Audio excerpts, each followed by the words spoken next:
Nunca en la historia de la humanidad habíamos tenido tanta comida y tanta hambre de salud.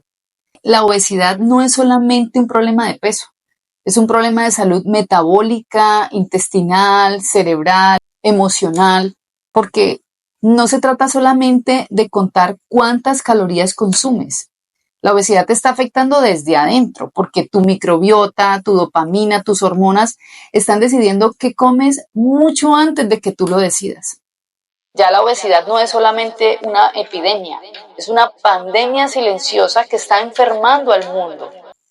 Más de 1.000 millones de personas en el mundo viven con obesidad, ¿sí? Y este exceso de grasa corporal está perjudicando la salud. Es el precursor de otras enfermedades crónicas, aumenta el riesgo de mortalidad. En este video te voy a mostrar cómo podemos hackear este sistema, porque debes transformar desde adentro. ¿Cómo disminuyo de peso? Entendiendo que disminuir masa grasa, no masa magra. La masa magra no se disminuye masa muscular, por eso se habla de disminuir grasa. Para entender y poder intervenir de una forma más contundente el exceso de grasa corporal, yo tengo 6 factores que considero muy importantes. El primero es el factor genético, que en ese poco podemos intervenir y son genes que van a predisponer que una persona acumule más grasa que otras. Otro factor importante es la inflamación sistémica. Inicia consumo de carbohidratos en exceso, puede ser desde la infancia o en algún momento de tu vida, aumentas la ingesta de estos alimentos y esto va a generar que se expanda el tejido adiposo, que es el tejido graso. Toda esta inflamación sistémica inicia a nivel visceral y se va expandiendo, llegando al cerebro, generando una neuroinflamación. A ver, les explico. Tenemos las células del tejido adiposo, ¿sí? O de la grasa. Estas células se llaman adipocitos.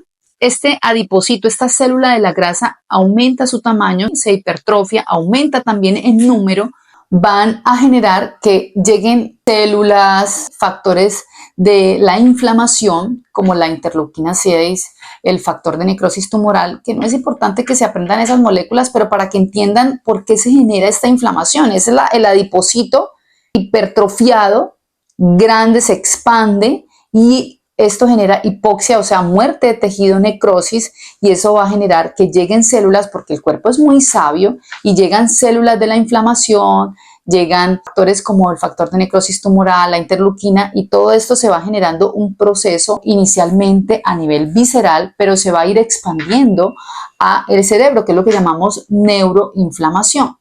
¿Y qué sucede con esto? Pasa de ser un tejido graso a ser un órgano endocrino, genera unas hormonas, entre esas la leptina, que es la encargada de generar la saciedad, ¿sí? Donde ella lleva su información al cerebro, más específicamente al hipotálamo, y da la señal de que pare, por favor, genere saciedad, hay mucha energía, ¿ya? Pero con esta inflamación y este adipocitos hipertrofiados, reclutando factores de la inflamación, lo que va a pasar es que cuando se genera esta hormona y viaja al cerebro para dar esta señal, pues no se va a dar adecuadamente porque las neuronas, que son las que se encuentran en el hipotálamo, encargadas de generar la saciedad, se dañan. Entonces, ¿a quién se le envía el mensaje? A generar resistencia a esta hormona de la saciedad, no solamente a ella, a la insulina.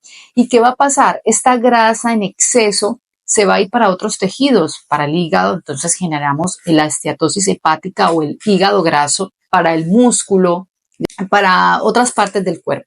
Y las consecuencias de toda esta inflamación, como vamos a ver, y por eso era importante empezar por este factor de inflamación sistémica, porque tiene una repercusión no solamente a nivel metabólico, hormonal, porque esa mujer obesa no le llega a su periodo cuando debió llegar.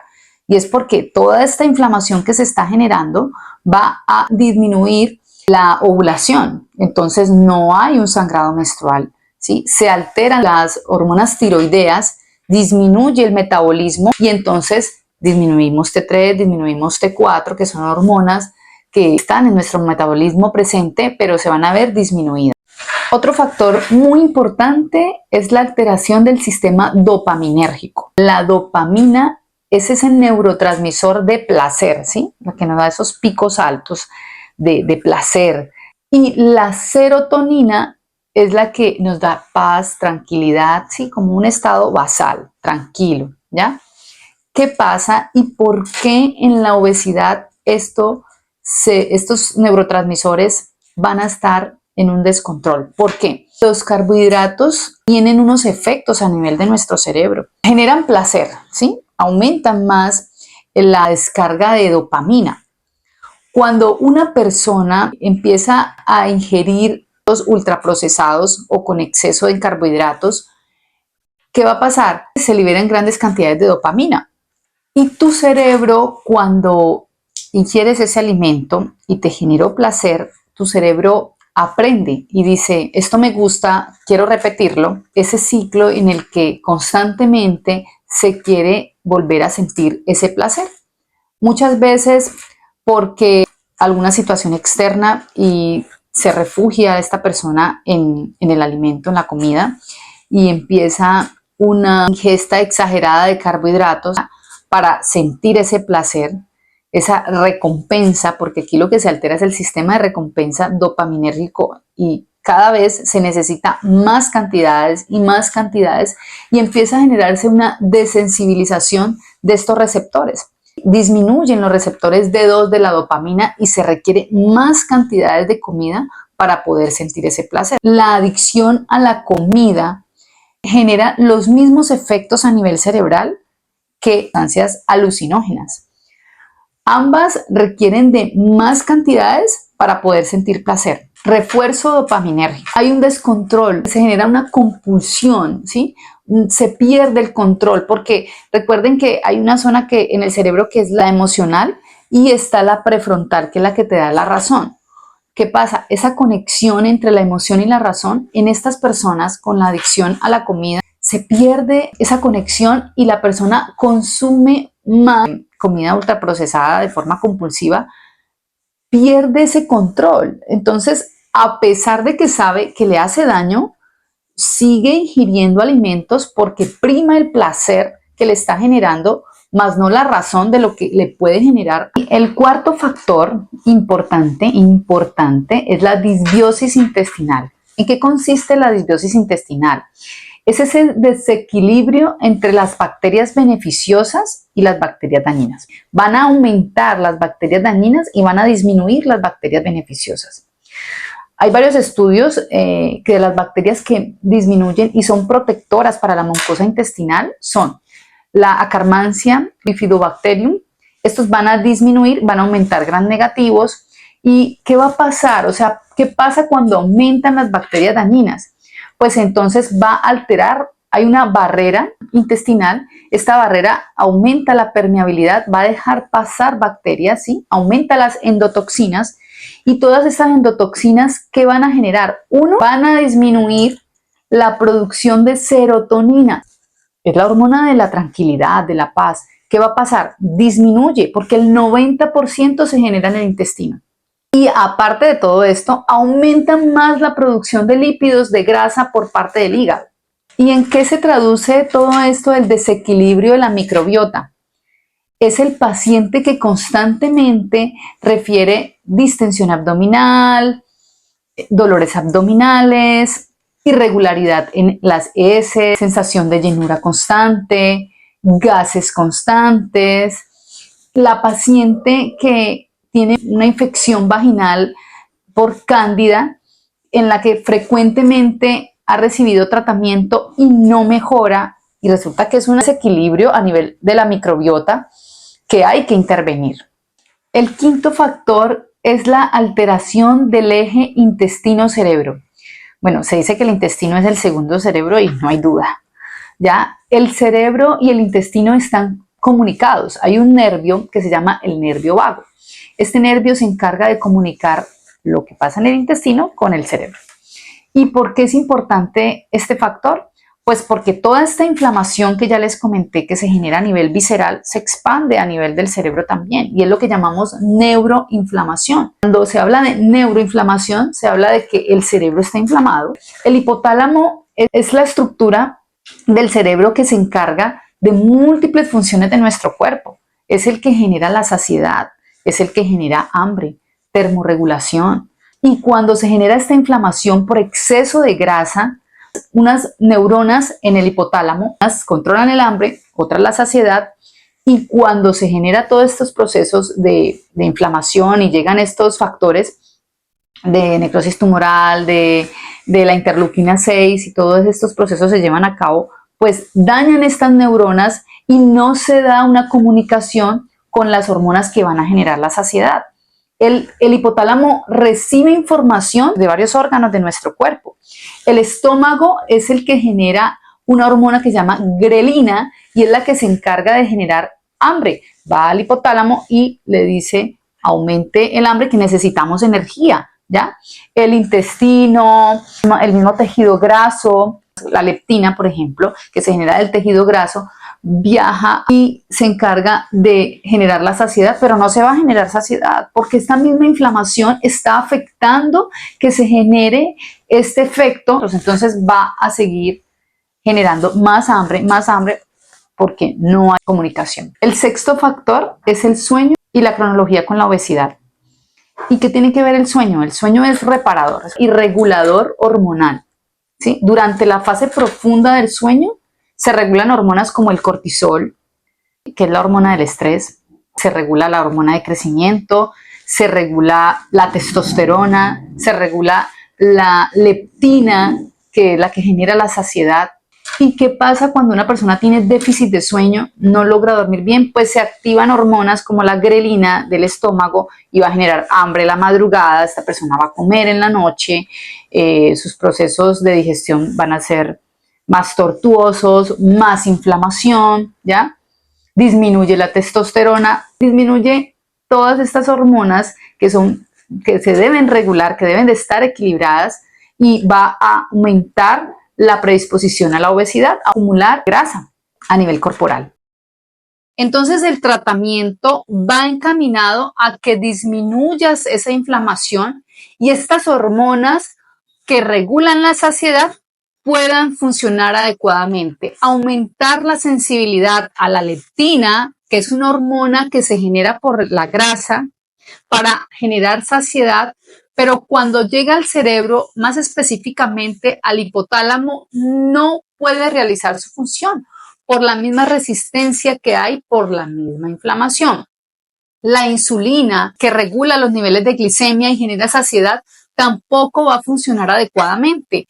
La GLP-1, que es una hormona generada por el intestino, tampoco va a generar saciedad. ¿Por qué? Por la misma inflamación y por la resistencia que se está generando. Entonces, el tratamiento va a ir encaminado a que estas hormonas que regulan la saciedad puedan generar su función de una forma adecuada, aumentar la sensibilidad. Actualmente hay medicamentos que actúan, son agonistas de los receptores GLP-1, como la semaglutida, la liraglutida, el mismo Ozempic. Genera saciedad y retardamiento del vaciamiento gástrico. Por lo tanto, la persona dura más con el alimento en el estómago y esto va a generar que la persona no ingiera nuevamente alimentos, genera saciedad. Pero la idea de este video no es iniciar un medicamento.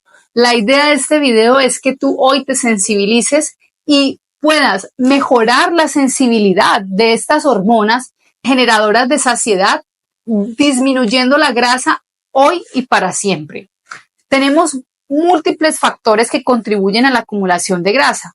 Un factor genético en el que poco podemos intervenir, que es la historia, es el material genético de tu familia que te predispone a acumular más grasa, pero que no te destina a ser obeso. Pero hay otros factores. Está el factor del sistema de recompensa dopaminérgico. Y como les expliqué, la dopamina es un neurotransmisor que genera motivación, que genera placer. Hay personas que generan adicción a los carbohidratos. Los carbohidratos generan dopamina, descargas de dopamina. Inicialmente hay unas descargas grandes, pero con el tiempo, cuando esta persona sigue ingiriendo alimentos de una forma rutinaria, ¿sí? Ultraprocesados, grasas saturadas, todo esto va a generar que la descarga sea menor de la dopamina, mucho menor con el tiempo, y se va a requerir más cantidades de comida para poder sentir placer. La idea es que la fuente de placer no esté enfocada solamente en la comida, ¿sí? Sino en otras cosas, porque la vida te ofrece muchas más cosas. Es gratificante, emocionante y placentero que tengas esta dopamina de otras actividades, de un enfoque, de metas, de sueños, de propósitos. Otro factor muy importante que te suma a la acumulación de grasa es la disbiosis intestinal, un desequilibrio en la microbiota. Y como les expliqué, la microbiota son los millones de microorganismos, parásitos, hongos, bacterias que están colonizando tu intestino. Hay unas que son beneficiosas y otras que son dañinas.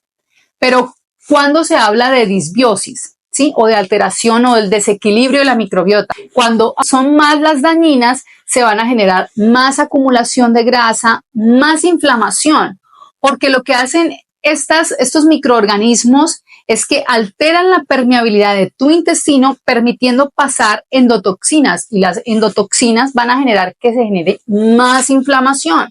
¿Por qué? Porque llegan más citoquinas proinflamatorias como la interleuquina 6, el factor de necrosis tumoral, todas las que ya les expliqué, que hacen parte de la cascada de inflamación.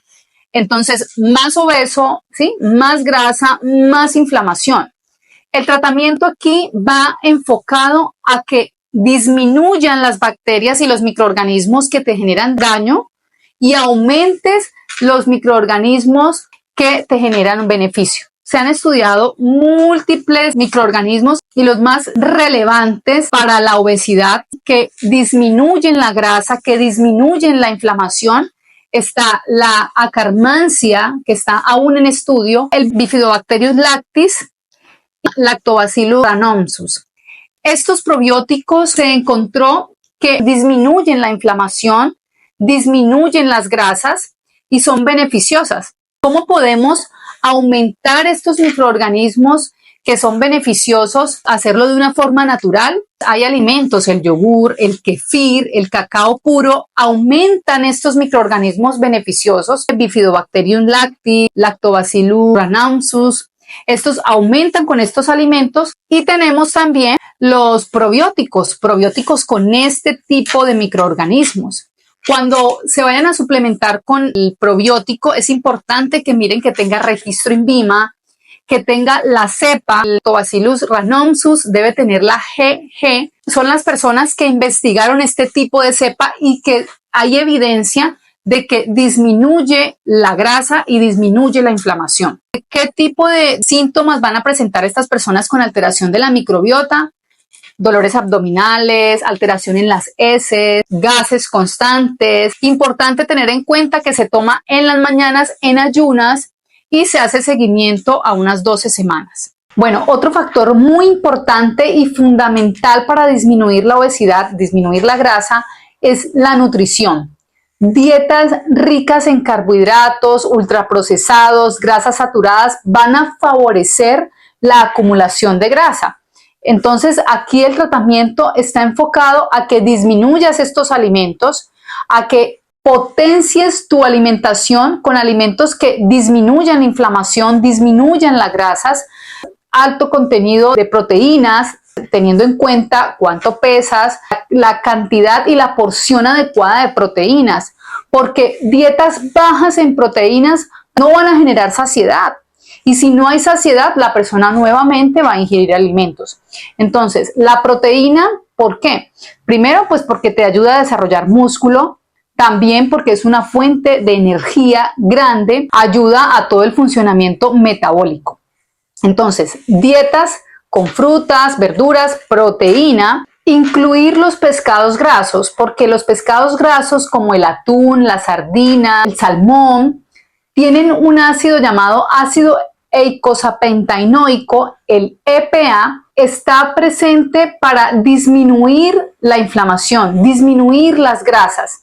Entonces, se debe incluir en la dieta. de forma natural en los alimentos. Un suplemento es el omega 3 con EPA y DHA. Estos ácidos son antiinflamatorios, protegen a nivel cardiovascular, disminuyen la grasa, disminuyen la obesidad. Es importante incluirlos. Un horario para tu cena y ojalá en lo posible antes de las 8, 2 horas antes de acostarte, evitar comer en la noche porque eso va a aumentar la inflamación, aumentar la acumulación de grasas y no va a permitir se puedan regular las hormonas. Todo el factor nutricional debe ir también de la mano con la actividad física. Bueno, hay ejercicios que ayudan más a quemar grasa. Aquí la idea es que muevas tu cuerpo con la actividad física que a ti más te guste. La actividad física de fuerza puede activar la proteína que estás ingiriendo en tu alimentación para que tenga un mejor efecto. También mejora el sistema de recompensa dopaminérgico y vuelves a tener sensibilidad y a mejorar esos receptores D2 de la dopamina que se han disminuido por los ultraprocesados que has ido ingiriendo a lo largo de tu vida. Otro factor muy importante es el sueño. El sueño es reparador y regulador hormonal. Durante el sueño profundo se regulan hormonas como la leptina, la insulina, el cortisol, que es la hormona del estrés, el factor de crecimiento, la testosterona. Entonces, dormir y entrar en la fase profunda es importante.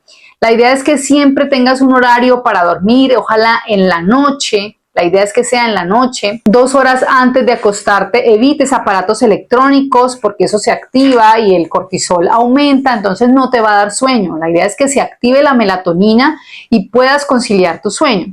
Evitar bebidas estimulantes antes de acostarte. Si no duermes bien durante la noche, va a activarse una hormona del estómago que es la grelina, y esta grelina, esta hormona, se encarga de generar hambre. Te va a dar hambre durante la noche y eso va a generar que ingreses alimentos y por consiguiente aumenta la inflamación, aumenta la grasa. Entonces la idea es que esta hormona no se libere en la noche. Duermas bien de 7 a 8 horas en lo posible. Bueno, y ya teniendo controlados y regulados estos factores que les acabo de mencionar, va a mejorar la comunicación intestino-cerebro. Todo lo que pasa en el intestino se comunica al cerebro. Hay un nervio que es el nervio vago que se encarga de comunicar.